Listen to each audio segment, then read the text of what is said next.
Good morning दोस्तों, AIIMS coaching classes का online classes में आपका स्वागत है। मैं ताबिश इजाज फिर से आपके सामने हूं और मैं आज फिर से 10वें क्लास के तीसरे चैप्टर परिवहन से नया टॉपिक लेकर आया हूं, जो है जंतुओं में परिवहन। इससे पिछले क्लास में मैंने आपको पौधों में परिवहन से संबंधित टॉपिक के बारे में जानकारी दी थी। उससे मैंने आपको बताया था कि पौधों में परिवहन के लिए कोई विशेष अंग नहीं पाए जाते हैं, लेकिन जंतुओं में या फिर जो है कह सकते हैं कि उच्च श्रेणी के जंतुओं में विशेष प्रकार के परिवहन तंत्र पाए जाते हैं, जिसकी मदद से या जिसकी सहायता से इन जंतुओं में कार्बन डाइऑक्साइड, ऑक्सीजन, पोषक तत्व और हार्मोन या उत्सर्जी पदार्थ, ये सारी जो चीज़ें होती है, ये सारे जो पदार्थ होते हैं या उपपचय क्रियाओं के द्वारा जो चीज़ें निकलती हैं, उन्हें एक जगह से दूसरी जगह पहुंचाने में ये मदद करती है। ये जो विशेष प्रकार के परिवहन तंत्र होते हैं उच्च श्रेणी के जंतुओं में, इसे हम लोग परिसंचरण तंत्र या सर्कुलेटरी सिस्टम कहते हैं। इस सर्कुलेटरी सिस्टम के अंदर तीन चीजें आती हैं। इन तीन चीजों में सबसे पहले जो है वो है रक्त, यानी कि ब्लड। ये हमारे परिवहन तंत्र का या फिर परिसंचरण तंत्र का पहला भाग है। दूसरा है हृदय, जिसे हम लोग इंग्लिश में हार्ट कहते हैं, और तीसरा है रुधिर या रक्त परिवहन तंत्र, जिसे हम लोग ब्लड सर्कुलेटरी सिस्टम या ब्लड वस्कुलर सिस्टम कहते हैं। तो ये तीन चीजें प्रमुख हैं जो उच्च श्रेणी के जंतुओं में परिसंचरण तंत्र का निर्माण करते हैं। पहला है रक्त, दूसरा है हृदय और तीसरा है रक्त परिवहन तंत्र। ये तीनों मिलाकर के परिसंचरण तंत्र बनते हैं। इसके अतिरिक्त उच्च श्रेणी के जंतुओं में परिवहन के लिए लसिका तंत्र भी होता है, या फिर जिसे लिम्फेटिक सिस्टम कहा जाता है।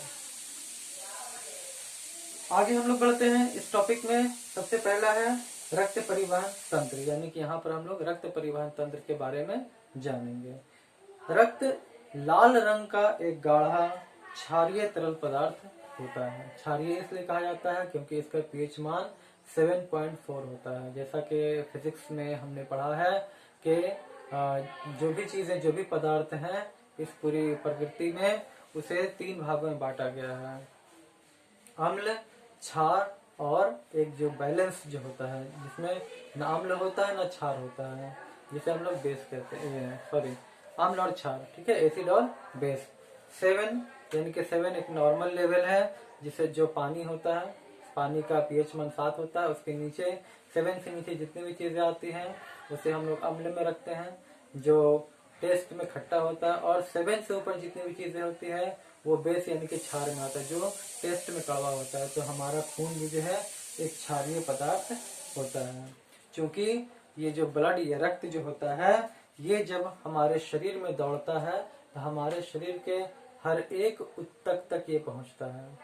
तो सारे ऊतकों को चूंकि ये एक दूसरे से कनेक्ट करता है, जोड़ता है, या खुद से सारे ऊतकों को कनेक्ट करता है, इसीलिए इसे लिक्विड कनेक्टिव टिश्यू भी कहा जाता है, यानी कि तरल संयोजी ऊतक कहते हैं, क्योंकि ये जो है हर ऊतक और हर कोशिकाओं तक पहुंचता है।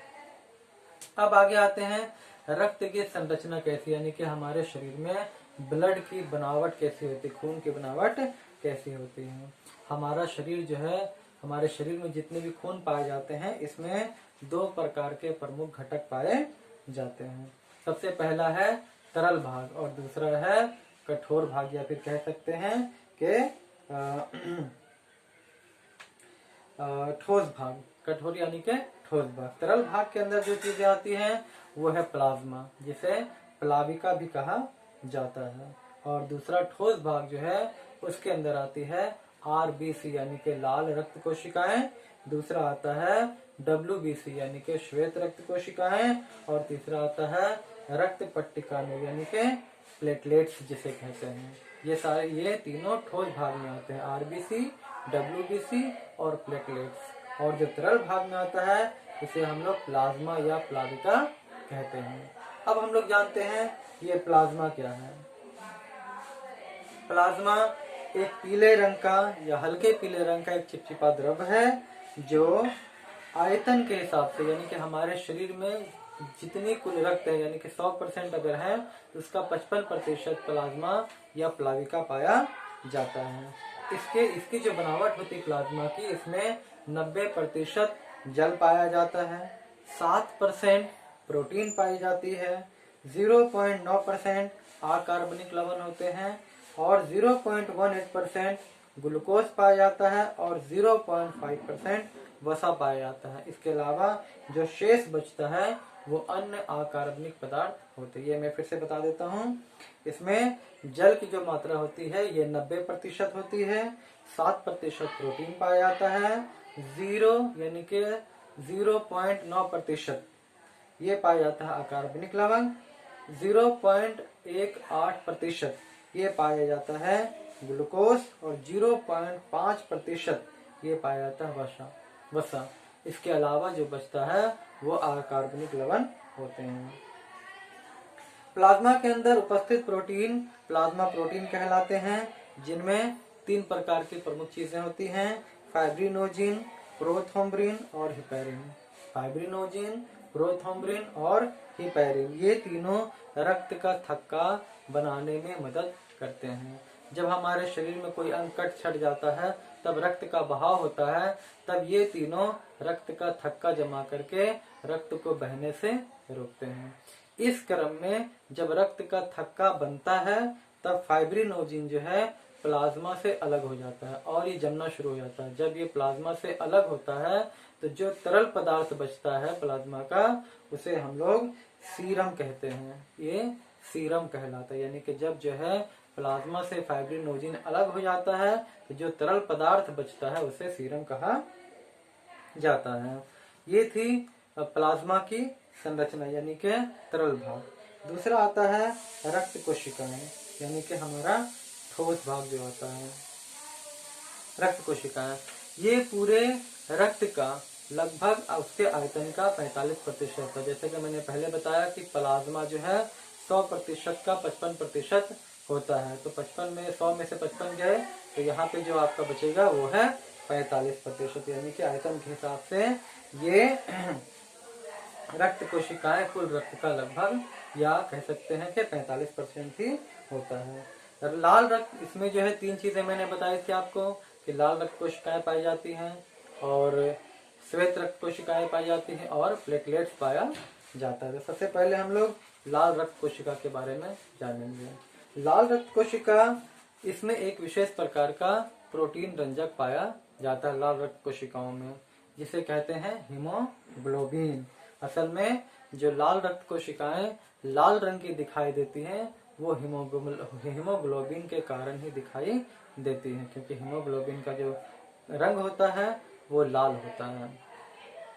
हीमोग्लोबिन एक ऐसी चीज है जो हमारे शरीर के अंदर ऑक्सीजन को एक जगह से दूसरी जगह लेकर के जाती है। जब हमारे फेफड़े या हमारे फेफड़ों तक जब वातावरण से ऑक्सीजन पहुंचता है तब जो है उस वक्त रक्त कोशिकाएं के साथ हीमोग्लोबिन जब वहां पहुंचता है तब एक हीमोग्लोबिन यानी कि हीमोग्लोबिन का एक अणु रक्त के 4 अणुओं को अपने साथ लेकर के रक्त हमारे शरीर की कोशिकाओं तक पहुंचता है।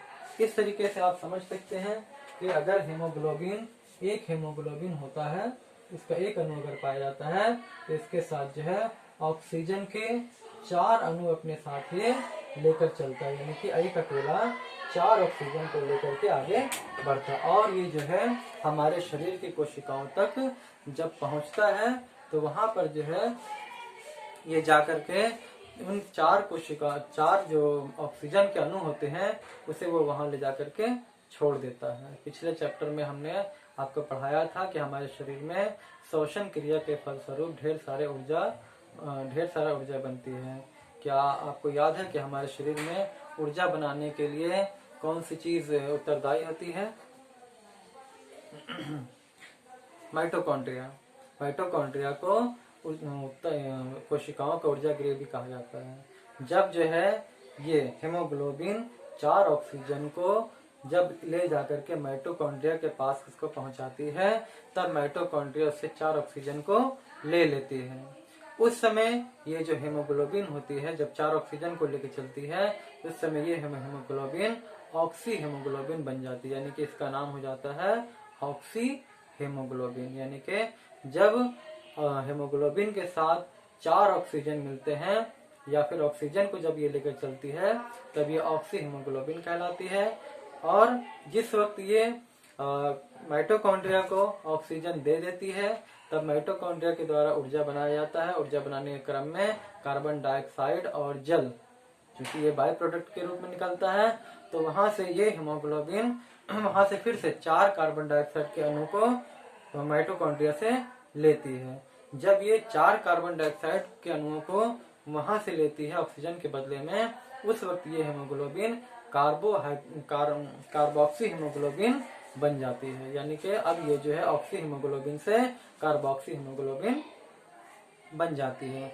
इसके बाद वो उस कार्बन डाइऑक्साइड को के 4 अणुओं को लेकर फेफड़ों तक पहुंचती है और फिर वहां से जो है ये कार्बन डाइऑक्साइड को फेफड़ों को देती है और फिर से जो है 4 अणु ऑक्सीजन के ले लेती है। इस तरीके से हमारे शरीर में जो है रक्त का प्रवाह कंटिन्यूअस चलता रहता है और हमारे शरीर में ऊर्जा का निर्माण भी होता रहता है। तो इस तरीके से जो है ना कि लाल रक्त कोशिकाओं का जो काम है हमारे शरीर के लिए बहुत ही महत्वपूर्ण है। इसके बाद आते हैं WBC के बारे में, यानी कि श्वेत रक्त कोशिकाएं। ये हमारे शरीर में अनियमित आकार की होती हैं और इसके अंदर न्यूक्लियस युक्त होती है, यानी कि इसके अंदर न्यूक्लियस पाया जाता है। क्योंकि RBC में न्यूक्लियस पाया नहीं जाता है, WBC में न्यूक्लियस पाया जाता है। इसमें हीमोग्लोबिन जैसे वर्णक पाए नहीं जाते हैं, जिस कारण से ये श्वेत दिखाई देता है, यानी कि सफेद रंग की होती है। क्योंकि हीमोग्लोबिन के कारण लाल रक्त कोशिकाएं लाल दिखती हैं, यहाँ पे हीमोग्लोबिन पाया नहीं जाता है, जिस कारण से ये श्वेत दिखाई देती है, जिस कारण से श्वेत या रंगहीन भी कह सकते हैं। इनकी संख्या जो होती है, यानी कि WBC की जो संख्या होती है, ये लाल रक्त कोशिकाओं की अपेक्षा बहुत कम होती है। लास्ट, रक्त पट्टिकाणु यानी कि प्लेटलेट्स जो होते हैं, इन्हें बिंबाणु या थ्रोम्बोसाइट्स भी कहा जाता है। ये हमारे शरीर में रक्त के थक्का बनाने में सहायता करते हैं। यानी कि इससे पहले हमने बताया था आपको थ्रोम्बोसाइट्स और हिपैरिन और फाइब्रोनेजिन, प्रोथ्रोम्बिन और हिपैरिन, ये भी रक्त का थक्का बनाने में मदद करते हैं। इसके अलावा हमारे शरीर में प्लेटलेट्स भी जो है रक्त का थक्का जमाने में मदद करते हैं। तो जंतुओं में परिवहन का ये टॉपिक आज समाप्त होता है। आशा करता हूँ कि आज आपको ये टॉपिक समझ में आया होगा। अगर कहीं पर कोई चीज़ छूट गया हो तो कृपया करके कमेंट करें और बताएं, ताकि मैं आगे वीडियो को और अच्छे तरीके से इम्प्रूव करके अपलोड कर सकूं। मैं आज का क्लास यहीं समाप्त करता हूं। धन्यवाद। और